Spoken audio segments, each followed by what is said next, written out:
आपला शूरवीर 500 योद्धांचा भीमा कोरेगावचा इतिहास आठवतोय आणि इतक्या वर्षापूर्वी जरी ती लढाई झाली असेल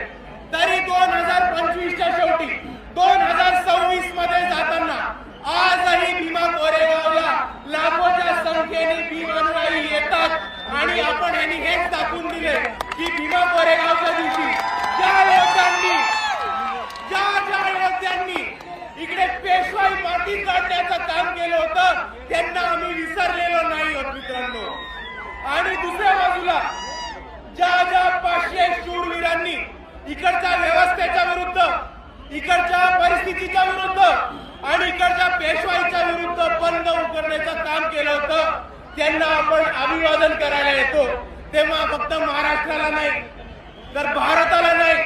तर अख्ख्या जगाला दाखवून देतो की हे बाबासाहेबांची औलाद अजूनही लढलेलो विसरलो नाही होत। 500 लोकांनी तेव्हा वार केला होता आणि मात केला होता पेशवाईचा आणि आजही आपल्या सर्वांना दाखवून द्यायचंय की समोर किती मोठी परिस्थिती असेल, किती मोठी ताकद असेल तरी आज जर इकडे 500 लोक बाबासाहेबांचे अनुयायी जमले तर समोरच्याला कापल्याशिवाय राहणार नाही ही ताकद आहे।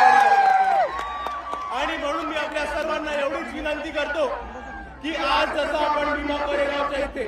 अभिवादन करायला एवढ्या मोठ्या संख्येने आलो त्याच पद्धतीने आपल्याला हा शौर्याचा इतिहास आणि आपल्याला आपल्या समाजाचा लढवय्या इतिहास पुढे घेऊन प्रत्येक क्षेत्रामध्ये घेऊन जायचा आहे आणि भीमा कोरेगावच्या शौर्यांना आपण तेव्हाच अभिवादन करू जेव्हा आपण त्यांच्या पद्धतीने त्यांच्यासारखे छाती टोकपणे लढणं शिकू। एवढं म्हणून मी माझे 2 शब्द थांबवतो। आपल्या सर्वांना एकदा पुन्हा एकदा जय भीम, जय संविधान।